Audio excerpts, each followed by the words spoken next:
ताने तो लोग आपको दे देंगे कि आप एक मौलवी टाइप इंसान बन गए हो, आप एक दरवेश टाइप बन गए हो। दरवेशी से ही, मौलवी से ही अल्लाह के दीन को फैलाने के लिए, दीन इस्लाम को फैलाने के लिए अगर आपको कोई गाली भी देगा तो वो गाली भी आपके लिए वक्त के तौर पर रहमत है। एक मुसीबत खड़ा हो चुका है, वो ये है कि प्रमोट किया जाता है, खासकर हमारे कश्मीर में डांस को प्रमोट किया जाता है। कुछ दिन पहले ही फोक डांस को प्रमोट किया गया है कश्मीर में, और ऐसे इंटरव्यू देती है हमारी बहनें, हमारी कौम के बेटियां कि हम अपने कल्चर को भूल रहे हैं। अरे मेरी बहन, हमारा कल्चर ये नहीं है कि हम डांस करेंगे अपने सर पर, वो क्या कहते हैं उसको, मेरे नॉलेज में नहीं है वो, क्या ये हमारे कल्चर का हिस्सा है? नहीं, ये हमारे कल्चर का हिस्सा नहीं है मेरी बहन। हमारा कल्चर ये नहीं कहता है कि आपको कैसे नाचना है, क्या आप कैसे म्यूज़िक को प्रमोट करोगे, डांस को प्रमोट करोगे, सॉन्ग्स को प्रमोट करोगे। ये हमारा कल्चर कभी नहीं था। चाहे आप कश्मीरी में गाओ, चाहे आप उर्दू में गाओ, हिंदी में गाओ, इंग्लिश में गाओ, गाना म्यूज़िक इस्लाम में एक नाकाबिले मंजूर चीज़ है। इससे हमें दूर रहना चाहिए। हमारे माँ, बेटी, बीवी या बहन की गलती नहीं है, ये हमारे मर्दों की गलती है। जो मर्द हजरात जब खुद ही इल्म हासिल नहीं करते हैं दीन का, तो अपने बच्चों को क्या सिखाएंगे, अपने औरतों को क्या सिखाएंगे। बहरहाल मर्द हजरात से ये गुजारिश है कि अगर आप एक सच्चे मुसलमान हो तो तरस खाइए अपने आप पर, अपने बच्चों पर, अपने बच्चों को सलाह रहमी का मशवरा दीजिए, दीन इस्लाम के मुताबिक तरबियत कीजिए, दीन इस्लाम के बारे में बताइए, दीन इस्लाम की हिस्ट्री समझाइए, ताकि आपके बच्चे कल को आपके मरने के बाद आपके जन्नत का ज़रिया बन जाएगा। वरना आपका जो बच्चा है ये कल को आपके मरने के बाद आपके जहन्नम का ज़रिया बन जाएगा। अगर आप खुद जहन्नम में जा रहे होंगे लेकिन आपने अपने बच्चे की तरबियत अच्छे से की होगी, तो पीछे से आपका बच्चा आवाज़ देगा, नहीं मेरे बाप को, मेरे भाई को, या जो भी हो, आप इसको वापस भेज दो, आप इसने मेरी अच्छी तरबियत की है, इसको मेरे साथ जन्नत में डाल दो। इसी अदा की वजह से अल्लाह ताला आपको उस वक़्त जन्नत में डाल देगा। वरना अगर आपने अपने बच्चे की तरबियत अच्छे से नहीं की होगी, फिर अगर आप जन्नती इंसान होंगे, आप जन्नत में जाने की कोशिश करेंगे, तो आपका ये बच्चा पीछे से आपको आवाज़ मारेगा कि नहीं इसने मेरी गलत तरबियत की थी, इसको वापस लाओ, इसको मेरे साथ जहन्नम में भेज दो। अल्लाह कहेगा कि नहीं, अगर इसने खुद के लिए जन्नत बनाया है लेकिन इसके लिए इसने जन्नत नहीं बनाया है, इसने अपने बच्चे की तरबियत अच्छे से नहीं की है, इसलिए इसके बच्चे से पहले ही इसको जहन्नम में इसके फैमिली के साथ डाल दो। अल्लाह हमें जहन्नम से बचाए। जन्नत जहन्नम का फ़ैसला हम नहीं कर सकते हैं, लेकिन आपको एक मशवरा, एक सलाह तो दे सकते हैं मुसलमान के नाते, एक मुसलमान के भाई के नाते। क्या आप अपने ऊपर तरस खाइए, समाज में गलत इंतशार ना फैलाए, अपने घरों में दीन को प्रमोट कीजिए। वक्त ख़राब चल रहा है, वक्त के हिसाब से हमारे घरों में दीन इस्लाम को निकालने की साजिश की जा रही है, लेकिन हमें इससे कोई मतलब नहीं है। हम टस से मस भी नहीं हो रहे हैं। हम म्यूज़िक को प्रमोट कर रहे हैं, ज़िना को प्रमोट कर रहे हैं, गलत चीज़ों को प्रमोट कर रहे हैं। पिछले दिन ही मैंने एक वीडियो बनाया था म्यूज़िक के ऊपर, और वो जो वीडियो है वो 5 से 6 मिनट तक का वीडियो है, और 5 से 6 मिनट तक मैंने म्यूज़िक के बारे में बताने की कोशिश की है कि म्यूज़िक एक हराम चीज़ है, हमें म्यूज़िक को प्रमोट नहीं करना चाहिए। लेकिन कुछ लोगों को लग रहा है कि मैंने उस वीडियो में ज़िना को प्रमोट किया है। असल में अगर देखेंगे तो बात को समझिए आप, इस म्यूज़िक को ज़िना से इसलिए बड़ा गुनाह समझा जाता है मेरे भाई, मेरे बहन, क्योंकि ये जो म्यूज़िक है, जब ये एक शादी में बजता है, ये म्यूज़िक, ये छपरी चीज़ें हमारे फंक्शंस में बज रहे हैं, तो वहाँ पर ऑटोमेटिकली ज़िना प्रमोट हो जाता है। लड़के लड़कियाँ आपस में आंखें चार करके, क्या ये ज़िना नहीं होता है? आपस में बातें करते हैं, क्या ये ज़िना नहीं कहलाता है?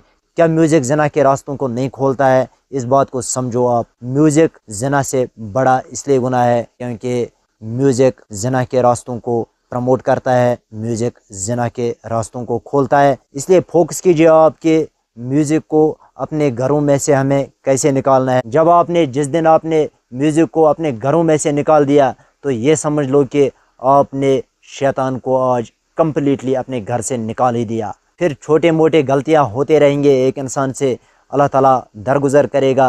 अल्लाह ताला गफूर रहीम है, अल्लाह ताला बख्शने वाला है। लेकिन हम गुनाह कबीरा करेंगे, उन गुनाह कबीरा की वजह से हमारे समाज में नहुसत फैल जाती है, हमारे समाज में एक इंतशार फैल जाता है, समाज ख़राब हो जाता है। इसलिए मेहरबानी कीजिए लोगों, अपने سماج میں غلط چیزوں کو پروموٹ مت کیجیے آپ، کیونکہ دین کے دشمن ہمارے گھروں تک پہنچ چکے ہیں اور ہم ٹس سے مس بھی نہیں ہو رہے ہیں۔ اگر دیکھا جائے گا یا سوچا جائے گا، سمجھا جائے گا، یہ جو لوگ ہیں ایسے آ چکے ہیں، ہمیں پھر پتہ کیوں نہیں چل رہا ہے؟ بھائی ہمیں سب کچھ پتہ چل جائے گا، صرف اتنا کرنا ہے، دین کے علم کو استعمال کرو، دین اسلام کے علم کو سیکھو، دین اسلام کے علم کو سمجھو، دین اسلام کے علم کو پھیلاؤ، تاکہ ہر جگہ باتیں پہنچ جائیں گے اور دین اسلام پروموٹ ہو جائے گا۔ اور جو ہمارے دشمن ہیں، جو دین اسلام کو کاؤنٹر کرنا چاہتے ہیں، کاؤنٹر ریولوشنری موومنٹ چلانا چاہتے ہیں، لیکن آپ اس کا حصہ بن جائے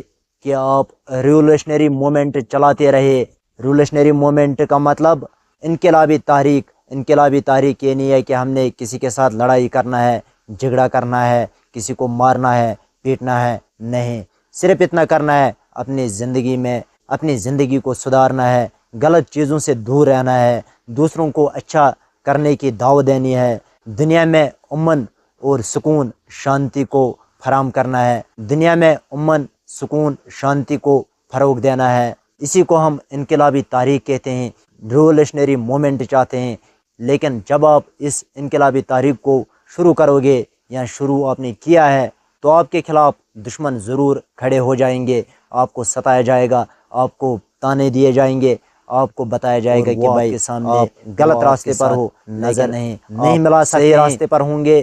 اللہ کے راستے کو، اللہ کے دامن کو، حضور صلی اللہ علیہ وسلم کے دامن کو پکڑو، پھر دیکھو جتنے بھی دشمن آپ کے سامنے کھڑے ہو جائیں گے، ان دشمنوں کو آپ کے علم کے وجہ سے، آپ کے باتوں کے وجہ سے ان کو جواب مل جائے گا، اور وہ آپ کے سامنے، وہ آپ کے ساتھ نظر نہیں ملا سکتے ہیں، کیونکہ جب آپ حق پر ہوں گے تب ایسا ہو سکتا ہے، ورنہ آپ غلط چیزوں کو پروموٹ کرو گے تو آپ کو شاباشی تو کچھ لوگ دیں گے دنیا کے اعتبار سے، آپ ادھر سے کھوکھلے ہوتے جائیں گے، دین اسلام ہمارے گھروں سے نکلتا جائے گا، آخر کار ہم دجال کے اس دور میں گھس ہی جائیں گے، اور پھر جو مار ہم کھائیں گے اس مار سے اللہ ہمیں بچائے۔ جیسے کہ آج کل دنیا میں مسلمان تو مار کھا ہی لیتے ہیں، لیکن ابھی بھی موقع ہے، ہمیں اتنا مار ابھی ہم نہیں کھا رہے ہیں کہ جتنا رسول اللہ صلی اللہ علیہ وسلم نے فرمایا کہ عربوں پر شامت آ جائے گی، عربوں پر شامت آ چکی ہے، کیونکہ ان کے زبان میں قرآن ہے، ان کو قرآن پڑھنا آسان ہے، لیکن وہ قرآن سے، وہ اسلام سے دور ہوتے جا رہے ہیں، اور وہ اسلام کے دشمنوں کے ساتھ ملے ہوئے ہیں، خرافات کرنے میں لگ چکے ہیں، خود کو اور دوسروں کو وہ پیسوں میں تولتے ہیں، وہ سب کچھ دولت کو سمجھتے ہیں، اس لیے دین اسلام ان کے گھروں سے بھی اب نکل چکا ہے۔ لیکن ہمیں چاہیے کہ ہم قرآن کو پڑھنے کے ساتھ ساتھ قرآن کو سمجھے، دین کے علم کو سمجھے۔ اگر فی الحال آپ دین کے علم کو سیکھتے ہی ہو، فی الحال عمل نہیں کرتے ہو، لیکن جب آپ کے پاس علم ہوگا تو آپ عمل کر سکتے ہو، جب آپ کے پاس علم ہی نہیں ہے تو آپ عمل کیسے کر سکتے ہو؟ کیونکہ کچھ لوگوں کا اعتراض یہ بھی ہوتا ہے کہ آپ تو خود یہ کرتے ہو اور بتا کچھ اور رہے ہو، تو ان کو آپ یہ جواب دیجئے کہ جب آپ کوئی کام کرنے جاتے ہو تو اس کام کو کرنے کے لیے جو ساز و سامان آپ کو چاہیے ہوتا ہے تو اس سامان کو آپ ساتھ لے کے جاتے ہو اور پھر اس کام کو انجام دیتے ہو، ورنہ اگر آپ خالی ہاتھ کام کرنے جاؤ گے، سامان گھر میں ہی رکھو گے تو آپ کام کو انجام نہیں دے سکتے ہو۔ مینز آپ دین کے علم کو حاصل کیجئے، چاہے فی الحال آپ کے پاس عمل نہیں ہے، لیکن آپ علم کو حاصل کیجئے، علم کو آپ پھیلانے کی کوشش کیجئے، تاکہ کل کو وقت آ ہی جائے گا، آپ کے دماغ میں، آپ کے دل میں ایمان ہوگا، علم ہوگا، اور آپ کوشش کریں گے، پھر عمل کرنے کی کوشش کریں گے، اللہ سے دعا مانگیں گے کہ اللہ مجھے عمل کرنے کی توفیق دے، کیونکہ اللہ نے آپ کو پہلے ہی علم دیا ہوگا، اب آپ کو صرف عمل کرنے کی ضرورت ہوگی۔ آج کے اس ٹاپک کو، آج کے اس ویڈیو کو ہم یہیں پر اینڈ کرتے ہیں۔ اگر کہنے میں، بولنے میں کوئی غلطی ہوئی ہوگی تو درگزر فرمانا، باقی وسلام، السلام علیکم، and always Allah bless you all.